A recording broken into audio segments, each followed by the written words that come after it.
प्रिय दर्शकों, आप सबको हमारी नमस्कार। हम हैं रेणुका शांगुर से मुदात पांडी।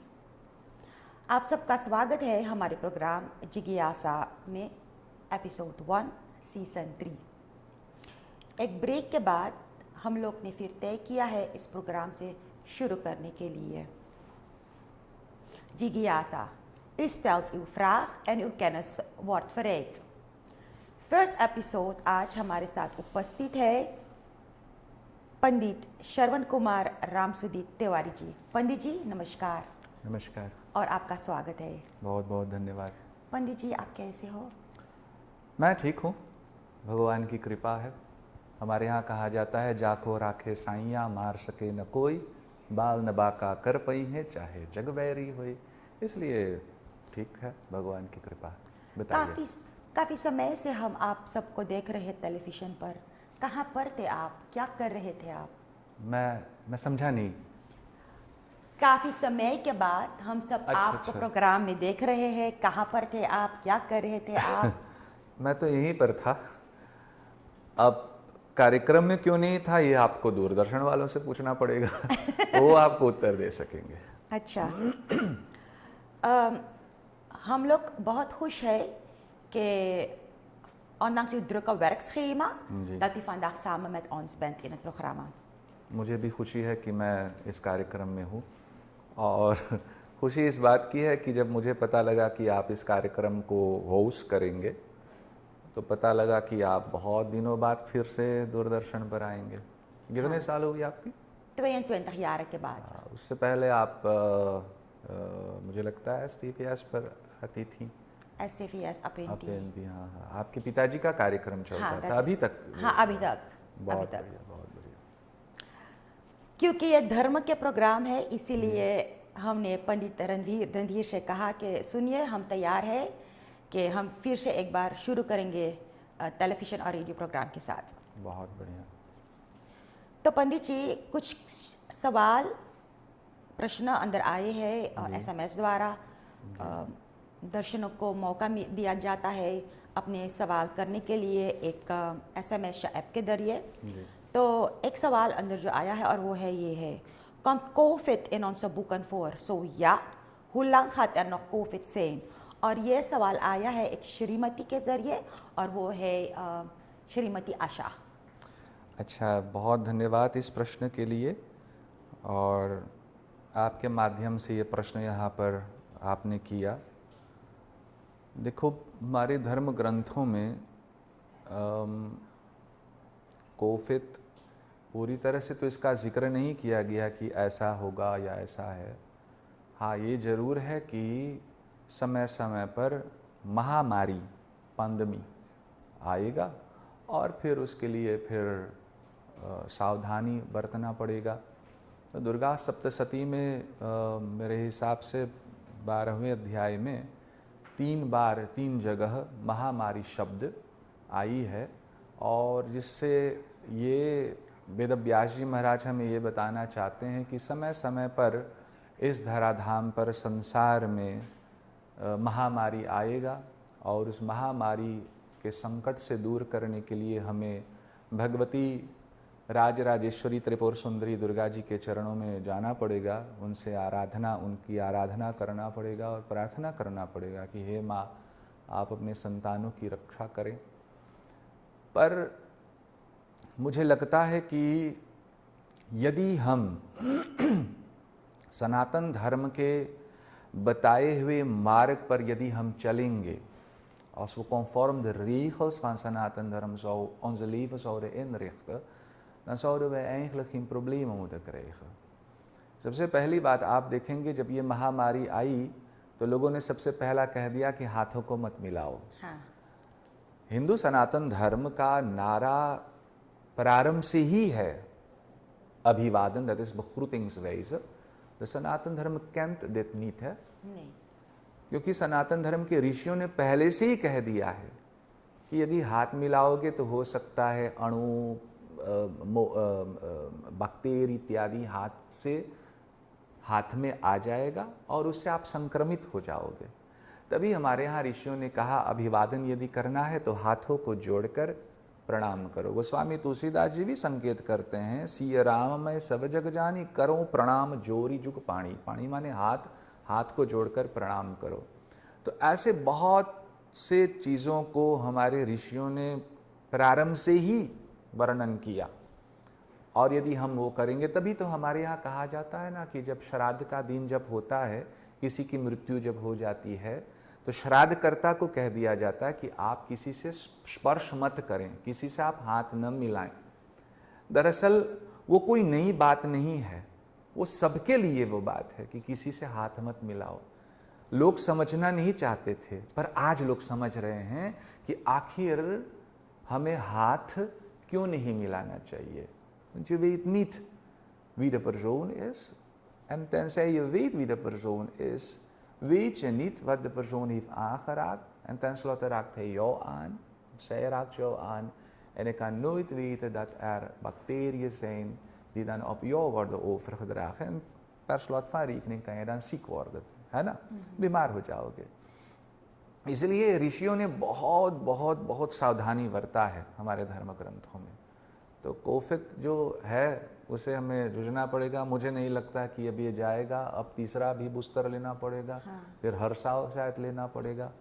अभी कल हम लोग बात कर रहे थे तो एक डॉक्टर से मेरी बात हो रही थी, तो मैंने उनसे कहा कि अगर शायद पूरा दुनिया, hele wereld, als we voor 2 weken helemaal in lockdown zouden gaan, हो सकता है कि शायद तब ये बंद हो जाए या नहीं, हो सकता है। आपको क्या लगता है? पूरा दुनिया, de hele wereld zou voor 2 weken eigenlijk stilstaan, तो हो सकता है कि शायद ये महामारी बंद हो सके, है ना, क्योंकि हर जगह या तो ये ऐसा बात कर रहे थे। पर मुझे लगता है कि जब हम सावधानी बरतेंगे, हमारे प्रशासन के माध्यम से जो हमें रिख्तलैन दिया जाता है, जो हमारे लिए विधि बताया गया कि हाथ मत मिलाओ, हाथों को धोते रहो, और मुख और नासिका को बंद कर पट्टी लगा कर चलो, तो मुझे लगता है कि हम अपने आप को भी बचाएंगे, औरों को भी बचाएंगे। Pandit ji, maar voordat we verder gaan naar onze andere vraag, wilde ik u wel even vragen. COVID is begonnen, bij 2 jaar zijn we al bezig met COVID. Ji, Er komt steeds een ander variant bij. जी, लोग का कहना है कि शायद ये हमारी दुनिया के एंड है। नहीं नहीं नहीं, ऐसी बात वेदों नहीं। में लिखा है ये। नहीं नहीं नहीं नहीं, अभी तो ये कलयुग का प्रथम चरण चल रहा है। Een vierde, we zijn net een vierde van de periode Kalikaal, toch? Dus we hebben nog een heleboel jaren, duizenden jaren nog te gaan. Dus men zei dat toch ook 2000, millennium जब हो रहा था, अब सब समाप्त होगा, etcetera, maar कहाँ समाप्त हुआ? तो सब तो जा रहे हैं आगे की ओर, इसलिए आप चिंतित मत होइए। Beste kijkers, mevrouw Asha, hopelijk bent u tevreden met het antwoord dat onze Panditji heeft gegeven. Terwijl onze Panditji bezig is de antwoorden te beantwoorden, zult u dan op het scherm zien van waar de bronnen komen en van waar de antwoorden zijn gehaald. Panditji, wanneer we naar puja gaan, krijgen we tilak op onze voorhoofd. Ja. Waarom zetten we tilak? En deze vraag komt van Rajesh. अच्छा, हमने भी अपने माथे पर तिलक लगाया है, और तिलक भी कितने प्रकार का होता है, क्योंकि हर एक संप्रदाय का अपना अपना तिलक होता है। हमारे यहाँ मुख्यतया 5 संप्रदाय होता है, er zijn 5 stromingen zeg maar। भगवान में सब विश्वास करते हैं, परंतु किसी एक को अपना बना लेते हैं। जैसे हमारे माथे पर आप ये गोलाकार तिलक देखेंगे, जो पानी में गीला करके फिर लगाया जाता है दोनों भौहों के बीच में। तो मैं भगवती दुर्गा जी को बहुत मैं मानता हूँ, और भगवती दुर्गा जी हमारी इष्ट हैं, इसलिए फिर हम शाक्त संप्रदाय के नाते फिर अपने माथे पर ये बिंदी स्वरूप तिलक मैं लगाता हूँ। बाकी और किसी को आप देखेंगे जो वैष्णव तिलक लगाते हैं, तो उनको आप देखेंगे ऐसे, फिर वेरी हरे राम हरे कृष्णा बैफ बोथ ऑफ वैष्णव संप्रदाय में। हो सकता है अगर दूरदर्शन वाले स्क्रीन पर रख दें कि कितने प्रकार के तिलक होते हैं, तो लोग देख सकेंगे कि सब हर एक जो संप्रदाय के जो आचार्य हुए हैं, जैसे स्वामी रामानंदाचार्य, स्वामी माधवाचार्य जी, श्री वल्लभाचार्य जी, श्री निम्बारकाचार्य जी, जितने जो आचार्य हुए हैं, इनके जो प्रणाली में जो पढ़ते हैं वो उस रूप से, उस प्रकार के जो तिलक उनके यहाँ जो चला है वो लगाते हैं। पर आखिर हम तिलक क्यों लगाते हैं, ये प्रश्न है आपका। दोनों भौहों के बीच में हमारा आपका तीसरा नेत्र है ना। उन तीसरे नेत्र को जो अग्नि के रूप में उसे माना गया है, उसको शीतलता प्रदान करने के लिए हम तिलक दोनों भौहों के बीच में लगाते हैं, और उसे सांत्वना प्रदान करने के लिए, शीतलता प्रदान करने के लिए, क्योंकि अग्नि को आप जल से ही शीतलता प्रदान कर पाओगे, इसलिए सूखी तिलक तो हम लगाते नहीं हैं। वो चाहे चंदन हो, चाहे कुमकुम हो, चाहे रोली हो, उसमें थोड़ा सा जल लगाकर फिर उसे मिलाएंगे और फिर तिलक हम लगाएंगे। तो तिलक से फिर अग्नि को जो दोनों भौहों के बीच में जो चक्र है और जो तीसरा नेत्र है, भगवान शंकर के पास तीसरा नेत्र है ना, और तीसरा नेत्र जब खुलता है उनका, तो सारा संसार फिर भस्म हो जाता है। लोग फिर इससे भय लगता है कि भगवान शंकर का तीसरा नेत्र जब खुलेगा तो सब भस्म हो जाएगा। ये गलत बात है। भगवान का तीसरा नेत्र जब, जो भस्म शब्द है, उसका तात्पर्य होता है कि हमें बोध हो जाए, that we weten what the वारheit is। क्योंकि आपके पास भी तीसरा नेत्र है, हमारे पास भी तीसरा नेत्र है, और तीसरा नेत्र दोनों भौहों के बीच में जहाँ पर आपने बिंदी लगाई हुई है, तो वो तीसरा नेत्र है, उसे ज्ञान चक्षु कहा जाता है। भगवत गीता के 4थे अध्याय में एक बहुत सुंदर श्लोक है, दूरदर्शन वाले उसे जरूर रखेंगे, कि ज्ञानाग्नि सर्वकर्माणि भस्मसात कुरुते अर्जुन। भगवान श्री कृष्ण अर्जुन को बताते हुए कहते हैं, अर्जुन, ज्ञान जब हमारा खुल जाए, हमें ज्ञान की प्राप्ति जब हो जाए, और ज्ञान किसे कहते हैं? ज्ञान कहते हैं जानना को, तो मानना नहीं, मानना इस खलोफन। जानना का अर्थ होता है जान जाओ, ये वेत। मैं आपसे अगर आपसे पूछूंगा एन एन एन एस त्वे, आप जानते हो या मानते हो? जानते हो। क्यों जानते हो? एन एस त्वे। Hoe bewijs je dat? één wordt twee। पर हम जब इसे पढ़ते थे तो हमें इसका प्रमाण दिया गया कि कैसे 1 और 1 2 हुआ, फिर उसे आप जानोगे। तो जानना अलग बात है, मानना अलग बात है। मानना का अर्थ होता है तुम मान लिए हो, पर जानना का अर्थ होता नहीं, तुम्हें बिल्कुल पूरा पक्का भरोसा हो गया कि हम जान गए हैं। ज्ञानाग्नि सर्वकर्माणि भस्मसात कुरुते अर्जुन। ज्ञान का तीसरा नेत्र जो हर एक के पास है, आपके पास भी है, हमारे पास भी है, भगवान शंकर जी के पास भी तीसरा नेत्र है। उसका तात्पर्य होता है वो ज्ञान का प्रतीक है, द सिंबल इज फॉर ज्ञान। और ज्ञान का अर्थ होता है वेतन, जान जाओ क्या है और क्या जानना है हम आपको। हम आप पूरा संसार के पीछे भागते रहते हैं ना।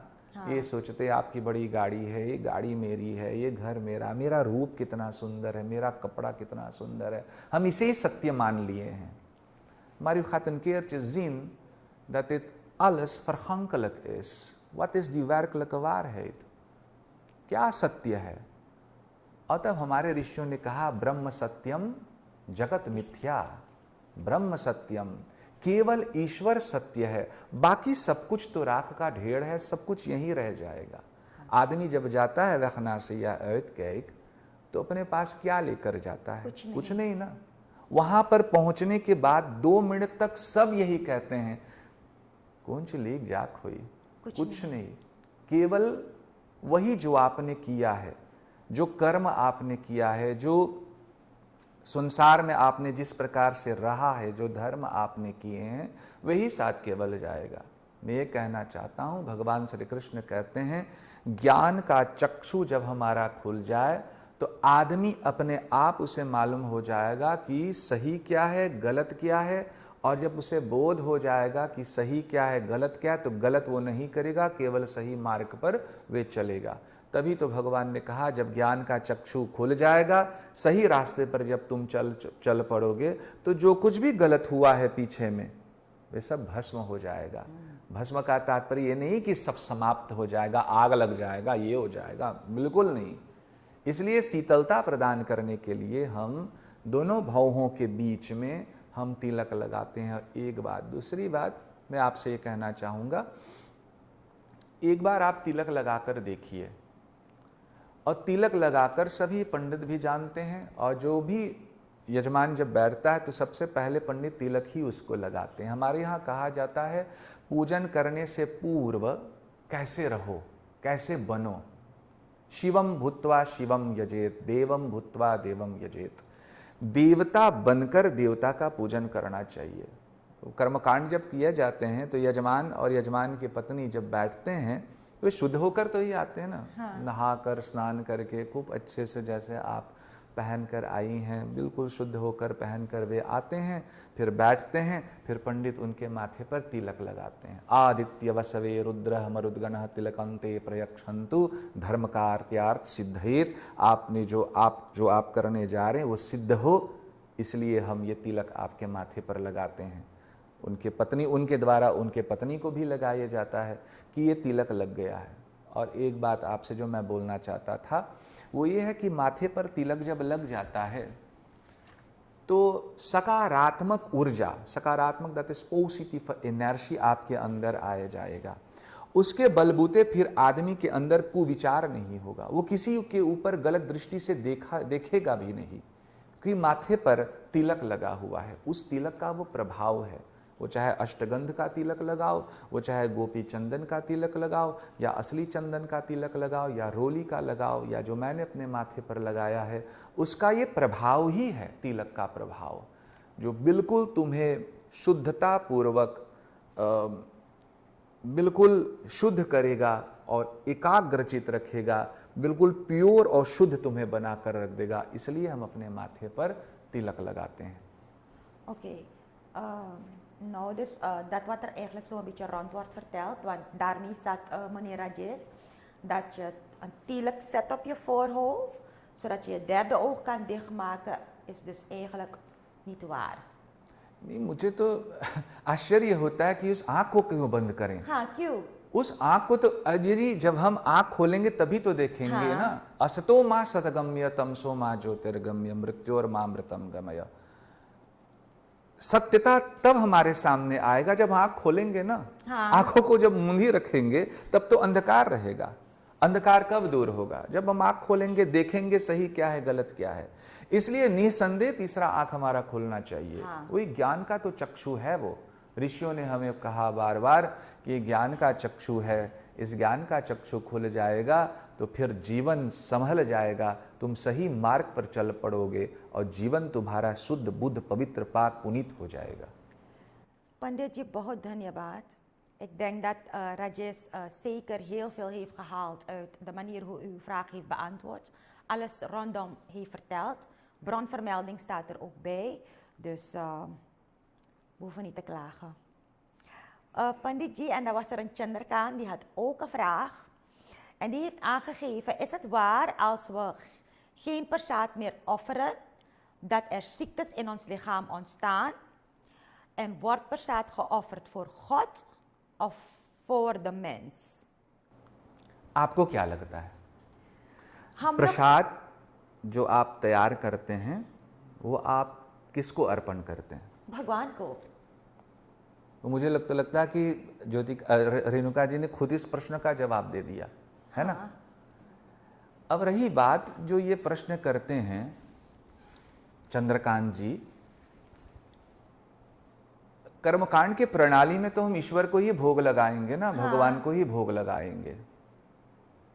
भगवत गीता में भगवान श्री कृष्ण बहुत सुंदर वर्णन करते हैं, पत्रम पुष्पम फलम तोयम यो मे भक्त्या प्रयक्षति तदहम भक्ति उपहृत्स्नामी प्रयतात्मना। भगवान श्री कृष्ण अर्जुन से कहते हैं पत्रम, वहां तो केवल कहने के मात्र था, इसलिए कुछ चीजें भगवान ने कहा अर्जुन से। पत्रम अर्थात पत्ता, पुष्पम फूल, पत्रम पुष्पम फलम, फलम माने फल फ्रूट, पत्रम पुष्पम फलम तोयम, तोयम माने जल। जो भी मेरा भक्त भक्ति से मुझे अर्पण करता है, तो भगवान श्री कृष्ण तो स्वयं कह रहे हैं कि मुझे जो अर्पण करता है। और भगवान श्री कृष्ण ने अगले श्लोक में और बृहत रूप से कहा कि न केवल पत्र पुष्प फल और तोय, न खाली फूल फल पत्ता और पानी, पर उसके साथ साथ सब कुछ जो भी हम करते हैं वो भी भगवान को अर्पण करो। मैं आपसे एक बात कहना चाहूंगा इस संदर्भ में। भगवान राम वन की यात्रा जब करते हैं भगवती सीता जी के साथ, और जब वाल्मीकि मुनि जी के आश्रम में जब पहुंचते हैं, तो वाल्मीकि मुनि जी के आश्रम में पहुंचते हुए वाल्मीकि मुनि जी पूछते हैं कि भगवान आप एक बात बताओ, आप रहने की स्थान बताओ, मैं कहाँ रहूं। भगवान राम जी पूछते हैं वाल्मीकि ऋषि से। तो भगवान श्री राम जी से वाल्मीकि जी 14 स्थानों का वर्णन करते हैं कि आप यहां यहां जाकर रहो। पहले तो वाल्मीकि जी बहुत अच्छा बात उनसे कहते हैं कि भगवान आप मुझसे पूछ रहे हो कहां रहूं, आप ये बताओ कहां आप नहीं हो। भगवान राम जी पूछते हैं वाल्मीकि ऋषि से मुझे रहने का स्थान दो। Vertel u mij waar ik mee moet vestigen। Valmiki ऋषि कहते हैं कि इस प्रश्न का जवाब तो मैं दूंगा, पर आप पहले बताओ कहां आप नहीं हो, क्योंकि राम जी ईश्वर है। और यदि भगवान राम ईश्वर है तब तो भगवान हर जगह है। ईशावास्योपनिषद में ऋषि कहते हैं ईशावास्यम इदम सर्वम यत किंचित जगत्याम जगत। ईश्वर हर जगह है, हर कण में है, अणु अणु में विद्यमान में है, आप में भी है, मुझ में भी है, इस जिस पर हम लोग बैठे हैं इसमें भी है, इस यंत्रों में भी है, हर जगह वो ईश्वर है। फिर भी वाल्मीकि ऋषि कहते हैं कि प्रभु आपने यदि पूछा है तो मैं आपसे बताता हूं। तो एक स्थान उनमें बताते हुए बहुत सुंदर चौपाई है। वाल्मीकि ऋषि कहते हैं आप यहां पर रहो। तुलसीदास जी कहते हैं प्रभु प्रसाद सुचि सुभग सुवासा सादर जासु लह नितवासा तुम ही निवेदित भोजन करही प्रभु प्रसाद पट भूषण धरही। इतना सुंदर चौपाई में गोस्वामी जी कहते हैं कि वाल्मीकि ऋषि कहते हैं प्रभु प्रसाद सूचि, प्रभु जो कुछ भी प्रसादित किया गया है आपको, प्रभु प्रसाद सूचि सुभग सुवासा, जो कुछ भी आपको निवेदन किया गया है उस निवेदित किए हुए के जो रस है जो हम ग्रहण करते हैं, और इसके साथ साथ तुम ही निवेदित भोजन करही, जो कुछ भी आपको समर्पण किया गया है और उसके बाद उसे हम पाते हैं, हे प्रभु आप वहीं पर जाकर वास करो। प्रभु प्रसाद पट भूषण धरही। और यहां तक गोस्वामी तुलसीदास जी ने कहा कि वाल्मीकि ऋषि भगवान राम जी से कहते हैं कि केवल प्रसाद नहीं, भोग नहीं, पर उसके साथ साथ जो कुछ भी हम बाजार से अगर सामान लाओ, वो कपड़ा हो, धोती हो, कुर्ता हो, साड़ी हो, जो कुछ भी, प्रभु प्रसाद पट भूषण धरही। श्रृंगार के लिए आप जो सामान भी लाते हैं बाजार से, वो चाहे गहना हो, जो कुछ भी हो, पहले भगवान को समर्पित कर दो, क्योंकि सब कुछ तो परमात्मा का ही तो है। हमारा आपका क्या है? हम आप जब आरती जब करते हैं तो आरती के अंतिम में एक पंक्ति हम लोग गाते हैं, तन मन धन सब कुछ तेरा, प्रभु सब कुछ तेरा, तेरा तुझको अर्पण, क्या लागे मेरा। मेरा है ही क्या इस संसार में, कुछ भी नहीं, सब आपका है, आपको हम समर्पण करते हैं। इसलिए भोग जो प्रसाद है, पहली बात ईश्वर को ही लगाया जाता है। तभी तो कर्मकांड में फिर प्राणाय स्वाहा पाणाय स्वाहा 5 मुद्राएं दिए जाते हैं, लगाए जाते हैं, और 5 मुद्रा लगाने के बाद फिर कहा जाता अमृतोपस्तरणमसि स्वाहा। इसका अर्थ क्या होता है? पंडित जब प्रसाद निवेदन कराते हैं तो मंत्र पाठ करते हैं। शिव भगवान जी का तो रुद्र सूक्त का मंत्र पाठ करेंगे, अवतत्य धनुष्टवम सहस्त्राक्ष सते खुदे निशर शल्यानाम मुखा शिवो न सुमना भवत, ये कहकर यानाभ्यायासिदंतरिक्षगम इत्यादि इत्यादि ये वेद का मंत्र पढ़कर और भगवान को भोग लगाया जाता है। फिर कहा जाता है आंखों के मुख के सामने हाथ रखकर फिर दाहिने हाथ से मुद्रा दिखाओ और ये सोचो, कल्पना करो कि आप अपने हाथों से भगवान को भोजन करा रहे हैं। इसी कलिकाल में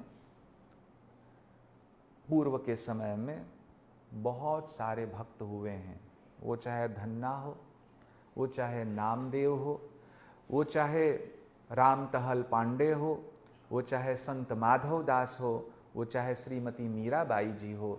इन सब ने भगवान को अपने हाथों से भोग लगाया और भगवान ने पाया भी। हाँ। पाया है ना। मीरा जी ने स्वयं भगवान को भोग लगाई है, भगवान उसे पाया है। अजी इन बात को छोड़ो, मेरी माँ, हमारे घर पर जब पूजन होती है तो चांदी की कटोरी है और उस कटोरी में मेरी माँ बाल लड्डू गोपाल जी के लिए अपने हाथों से पंचामृत बनाते हैं। दही, घी, मध, शक्करा इत्यादि सब मिलाकर तुलसी दल डालकर खूब बनाते हैं और चांदी की चम्मच से लड्डू गोपाल जी को पिलाते हैं और आज भी भगवान उसे पाते हैं। ये मेरी घर की बात है। हाँ। तो जो भोग हम लगाते हैं वो ईश्वर को तो ही लगाते हैं। हाँ। ना। तो ईश्वर को लगाया हुआ भोग, पहली बात ईश्वर को लगाते हैं, मुद्रा दिखाते हैं, अमृतोपस्तरणमसि स्वाहा भी बोलते हैं। क्यों? वो इसलिए जो हमने निवेदन किया है, क्योंकि पहले उसका नाम था लड्डू, मोहन भोग, पंजीरी, रोट, ये नाम दिया जाता है। कोई पूछते हैं क्या बना रहे, रोट बनाएला। पर एक बार भगवान को जब भोग लग जाता है तो कोई फिर रोट नहीं बोलता है, बोलते प्रसाद है भगवान का। लड्डू नहीं, प्रसाद है भगवान का। क्योंकि अब ये प्रसाद हो गया है, अब ये अमृत हो गया है और प्रसाद में ही आशीर्वाद उसके अंदर है। प्रसाद के अंदर आशीर्वाद। इसलिए हमारे यहाँ प्रसाद वितरण जब किया जाता है तो उसे आशीर्वाद में उसे पाया जाता है। प्रसाद खाते नहीं हैं, प्रसाद पाते हैं। इसलिए प्रसाद को अपने हाथों से दो, स्वयं मत लो। हाँ। कोई दे प्रसाद, लो उसे। और एक बात, कभी कभी लोग पूछते हैं कि कैसे हम जाने कि हमारा प्रसाद भगवान ने लिया या नहीं। ये प्रश्न ही गलत है। जो लोग ऐसे सोचते हैं कि मेरा आपको, क्योंकि लोग होते हैं ना जो कहते हैं आप इतना पूरा थाली में मोहन भोग रखकर भगवान के सामने रखा है, भगवान ने लिया क्या? 21 लड्डू गणेश जी को हम लोग समर्पण करते हैं, क्या भोग लगाने के बाद 20 हो गया है? एक कम हो गया है? 21 का 21 है ना। पर हमारा विश्वास है, भगवान श्री कृष्ण जब ये कहते हैं कि पत्रम पुष्पम फलम तो ये मुझे अर्पण करो, तो मुझे अर्पण करना विश्वास के साथ, भाव के साथ। हमें ये नहीं देखना कि एक कम हुआ या नहीं हुआ। फिर भी यदि हम ये जानना चाहते हैं कि मेरे प्रसाद जो मैंने भगवान को भोग लगाया, भगवान ने उसे ग्रहण किया या नहीं किया, तो मैं आपसे एक बात कहना चाहूँगा। आप कभी घर पर, लोग होते हैं ना जो कहते हैं, मुझे लोग हमेशा फ़ोन करते हैं कि पंडित जी अगर मैं मोहन भोग खाना चाहता हूँ तो बनाकर खा लूँ? हाँ। या उसे भोग लगाना पड़ेगा तब उसे पाऊँ? तो मैंने कहा अगर आप इतने सब कुछ तैयार करके मोहन भोग बनाना चाहते हैं तो भगवान को भोग लगाकर ही पा लो। नहीं, मैं सोच रहा था कि बनाकर ऐसे खा लूँ। तो भी अगर करना चाहे तो वो भी कर सकते हो। पर मेरा राय है, अथविस है कि आप उसे भगवान को भोग लगा दो। अमृत हो जाएगा, हाँ। प्रसाद मिलेगा, प्रसाद हो जाएगा, आशीर्वाद में फिर उसे ग्रहण करो। तो ऐसे लोग पूछते हैं, पर मैं जो बात आपसे बताना चाहता था वो ये है, हलवा बना लो और वो हलवा अलग रख लो, वितरण कर दो, लोगों को बांट दो। मैं उस हलवा को बनाया, मैंने आपको दिया, लो पाओ। आपने खा लिया, उसे पाया, आपने कुछ नहीं कहा। पर एक अलग पाक में फिर से हलवा तैयार किया गया। उस हलवा को तैयार करने के बाद भगवान को हमने भोग लगाया, और भगवान को भोग लगाने के बाद तुलसी दल इत्यादि सब कुछ उसमें डाला। फिर उसमें से मैंने आपको थोड़ा सा दिया, आपने उसे पाया, तो आप क्या कहेंगे? निस्संदेह 100% सत्य बात है, आप कहेंगे इसमें कुछ और है, इसमें कुछ स्वाद और है, इसमें कुछ रस और है। क्यों? वो इसलिए कि भगवान ने उसे ग्रहण किया है, आपने उसे परमात्मा को भोग लगाया है।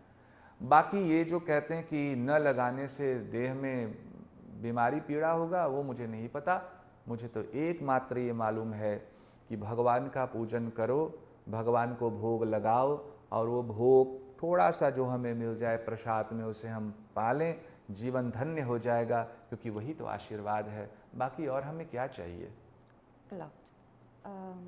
Dus dat was de vraag van de heer Chandrakant. En ik weet zeker dat hij hieruit iets heeft geleerd. Want ik heb sowieso zaken gehoord van wat ik eigenlijk ook niet wist.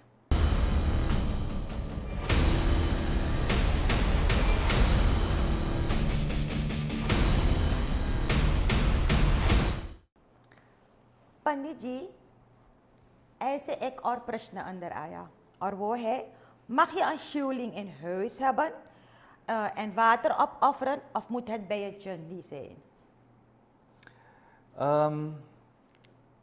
शिवलिंग का उपासना हर एक को करना चाहिए। और अभी हम लोगों ने भी यहाँ पर बहुत सुंदर रूप से पार्थिव पूजन भी हम लोगों ने किए।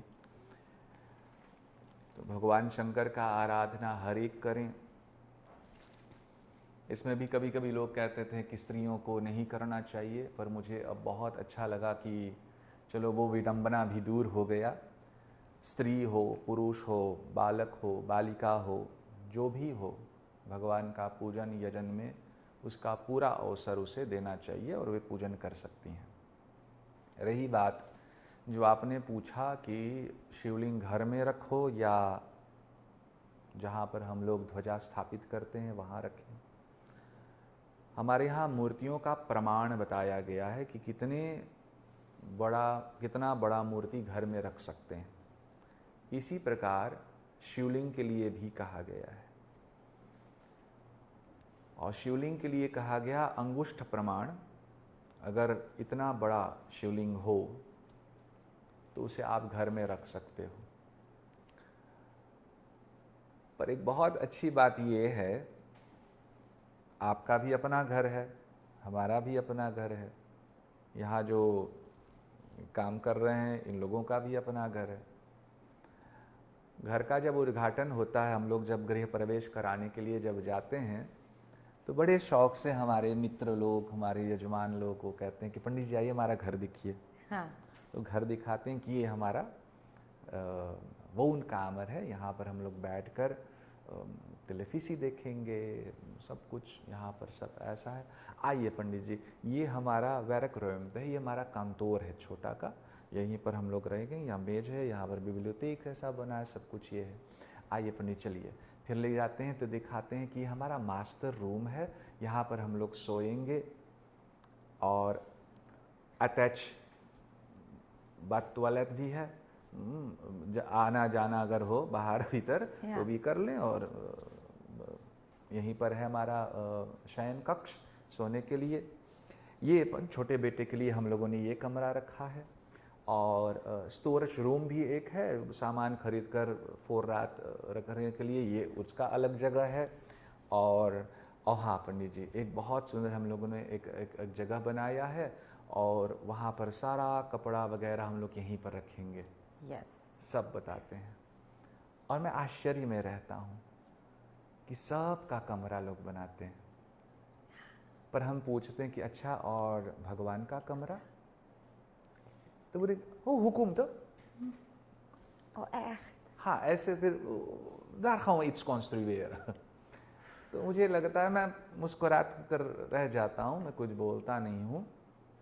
धीरे धीरे अब वो भी बदल रहा है कि जो घर बनाते हैं तो ये सोच में रखते हैं कि हम अपने घर में भी अपने परमात्मा के लिए, अपने ईश्वर के लिए एक अलग रूम भी बनाएंगे, एक अलग कमरा भी बनाएंगे, पूजा घर, पूजा कक्ष, पूजा कमरा। बहुत लोगों का भी हो गया, और जिससे बात जब करने के बाद नहीं, मुझे लगता है कि एक अगर आपने अपने गाड़ी के लिए भी एक कमरा बना दिया है खराश, Ja. तो फिर परमात्मा के लिए तो भी एक अलग सा बना दो ना, या। पूजा घर, पूजा कमरा। तो सबसे पहली बात वो है कि हम उस पर ध्यान दें कि हम अपने घर में शुद्ध जगह एक ऐसा चयन करें, हो सके तो ईशान कोण की तरह, नॉर्थ ईस्ट की तरफ वहाँ पर अपना एक कमरा बना ले जहाँ पर हम भगवान को पधराएंगे, भगवान हमारा उस कमरे में वास करेंगे। शिवलिंग फिर आप वहाँ पर अगर अंगुष्ठ प्रमाण है तो वहाँ पर रखो, एक थाली में रख लो, और वहीं पर आप भगवान का जल वगैरह जो कुछ भी आपको अर्पण करना है तो फिर आप उस पर अर्पण करें। और यदि उससे बड़ा है, शिवलिंग अंगुष्ठ प्रमाण से बड़ा है, तो फिर आप उसे घर के बाहर रखो, अलग छत भी बना दो। ये नहीं कि परमात्मा को आपने बरसात हो, धूप हो, छाँ हो, सब में वैसे आपने उसे छोड़ दिया। ऐसा मेरे हिसाब से नहीं करना चाहिए, क्योंकि वो हमारा परमात्मा है, हमारा ईश्वर है। और यदि हम अपने के लिए धूप और छाँ से बचने के लिए घर के छाजन में रहते हैं, तो परमात्मा के लिए भी वैसा करें। तो छोटा सा कोई छाजन ऐसा बनाकर रख दें और उसमें फिर शिवलिंग को रख दें और फिर शिवलिंग का उपासना कर सकें। तो शिवलिंग घर में ज़रूर रखें आप, पर उसका आप लेंथ देख लें कि अंगुष्ठ प्रमाण हो, आपके अंगूठे की जितना बड़ा हो उतना बड़ा शिवपिंडी हो, बाकी जलहरी वगैरह। और यदि उससे बड़ा हो तो फिर हमारे यहाँ कहा गया है कि फिर उसे आप अपने वो स्थान पर ईशान कोण में रख दो जहाँ पर आप ध्वजा आदि स्थापित करते हैं, क्योंकि उसी जगह से फिब्रात्सी जो है सकारात्मक ऊर्जा घर में प्रवेश करता है और आपका क्षेत्र वगैरह का फिर रक्षा रहता है। तो ये इस जो प्रश्न किए हैं उनके लिए उत्तर धर्मशास्त्रों से वर्णन किया गया है। Ja, dat was dus charisma. Charisma, je hebt het gehoord. Dus als je een shieling hebt, let erop dat hij even groot is als je duim. Als je hem dus in je huis wil zetten, zo niet. Graag op het erf, dicht bij je chandi. Maar Panditji, vaak hoor je mensen ook zeggen, op de maandag ga ik jal doen voor Shiv Bhagwan. Of dan gaan ze donderdag doen of vrijdag doen. Is er een speciale dag voor die shieling? En welke dag is het of maakt het niet uit? देखो, ये लोग ये पूछते हैं ना कि कब हम करें, मुझे आश्चर्य होता है आखिर रोज क्यों नहीं करना चाहते हो? हाँ, रोज करो। mag het elke dag? भगवान का आखिर एक रोज क्यों करते हो? भगवान का पूजन रोज करो, भगवान को रोज याद करो। हमारे यहाँ कहा गया है कि ईश्वर की कृपा से रात को जब हम सोते हैं तो सोने से पहले हम क्या करें? Wat moet je doen voordat je in slaap valt? Wat zou je moeten doen? De Heere bedanken Waarvoor? dat je eigenlijk een hele goede dag achter de rug hebt. Alles wat je hebt meegemaakt. Want in principe kan het de laatste dag zijn van je leven. बहुत अच्छी बात आपने कहा है, पर उसमें ये मैं जोड़ना केवल चाहूँगा, एक बैलेंस बना लो उस दिन के लिए। Wat heb ik de hele dag door gedaan? अच्छा हमने कितना किया, अपने मुख पर कितना स्माइल हमने रखा, कितने और लोगों को हमने हंसाया, औरों को हमने क्या रुलाया भी है, क्या हमने औरों को दुख भी दिया है, क्या हमने अपशब्द कहा है, क्या हमने गाली भी दिया है, क्या हमने बुरा कर्म भी किया है। इन दोनों का एक बैलेंस बना लो रात को सोने से पहले, और प्रयास करो अगले दिन से जो गलत काम हुआ है वो धीरे धीरे कम हो।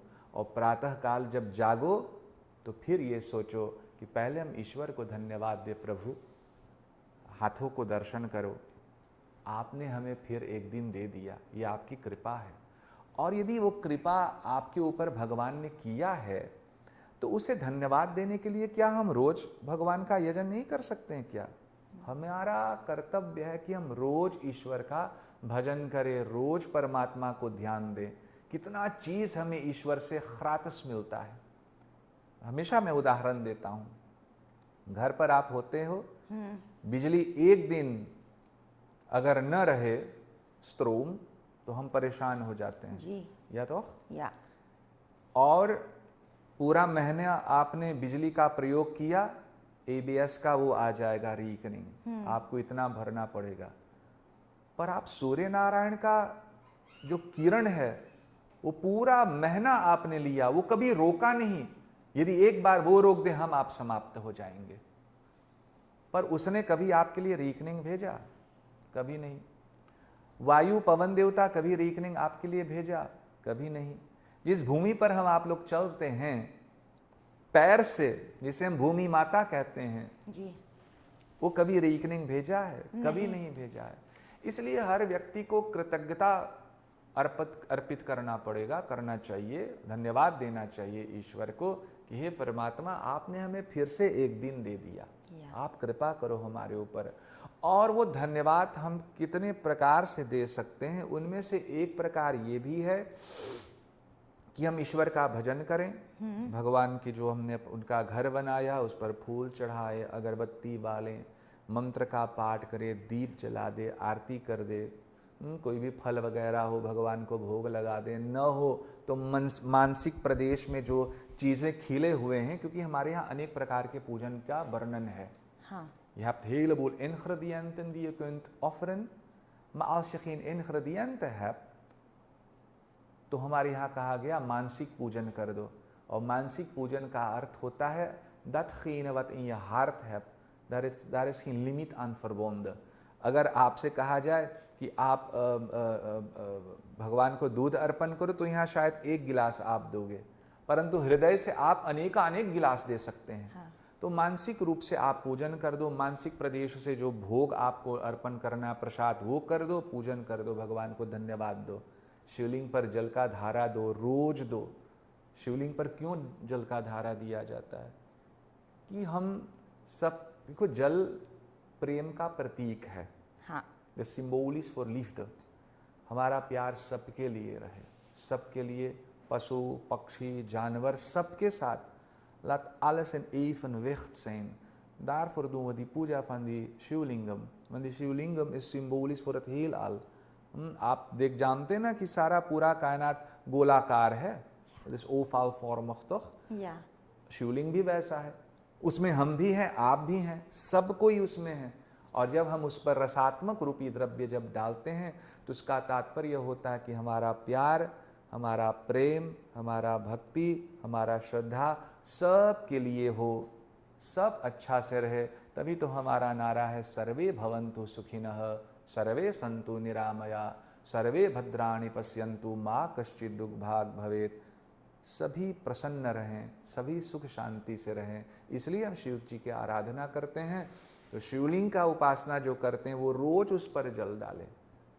और मैं जानता हूं इसके बाद आप प्रश्न क्या करेंगे, अगर वो खा लें जो न खाना चाहिए, ये प्रश्न आप करेंगे ना? हाँ, बाकी पंडित जी इस विषय पर जो आपने जवाब दिया, eigenlijk heb ik daarop een aantal vragen. Maar vanwege het tijdsbestek wil ik het meenemen. Maar ik heb sowieso iets bijgeleerd. Dat mijn dag begint 's morgens sowieso met een bhajan, eindigt 's avonds sowieso met een bhajan. Welke bhajan? He Sharadema. अच्छा। En Itni Shakti Hame Dena Data. Dat is vaak genoeg als ik onderweg naar kantoor rijd. Maar sowieso wil ik nu ook 's avonds gaan liggen en een balans gaan opmaken van hoe heeft mijn dag eruit gezien? Heb ik iemand slecht gedaan? Heb ik iemand pijn gedaan? Wat waren de positieve zaken en wat waren de negatieve zaken? Misschien kan ik dan een beter balans brengen in het leven.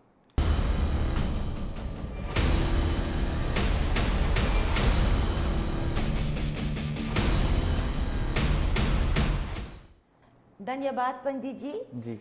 En dan heb ik nog een laatste vraag voor u. अच्छा। En dat is, mogen menstruerende vrouwen naar de mandir en puja doen is toch God-given? ये कि जो स्त्रियां Pandit ji, stop. Ji Laten we deze vraag laten voor onze eerstvolgende episode. Het ठीक gaat है। toch, denk ik, wat tijd nemen. We naderen eigenlijk al onze tijd om af te sluiten. Bij onze eerstvolgende aflevering krijgt u het antwoord van onze Panditji. En natuurlijk, als vrouw zijnde Panditji, ga ik mezelf ook heel goed voorbereiden om te kijken als we één visie hebben en als onze visie niet botst. प्रीमा Ja? पंडित जी हम आपको धन्यवाद देते हैं। We weten dat u een बहुत hele बहुत drukke धन्यवाद। schema heeft. Ondanks dat heeft u toch vrijgemaakt en bent u in onze eerste episode gekomen. Dhanyabad. बहुत बहुत धन्यवाद। En ik weet zeker dat de kijkers iets hebben bijgeleerd. En ik zelf ga ook met iets nieuws mee naar huis. Balans. Beste kijkers, we zijn aan het eind gekomen van onze eerste episode, seizoen 3. Ik weet zeker dat u daarvan heeft genoten. En ik weet ook zeker dat u net als mij iets nieuws heeft bijgeleerd. De volgende week zijn we weer terug met een nieuwe aflevering. Episode 2, season 3. En natuurlijk, vergeet u niet, heeft u vragen? Heeft u de kans om deze te stellen door middel van een sms of een app op het magisch nummer 875 4x0. 875 4x0 is het magisch nummer. Wij nemen uw vragen mee naar Jigyasa en deze worden beantwoord. Aap sabko ek shubh ratri, dhanyabad, namaskar.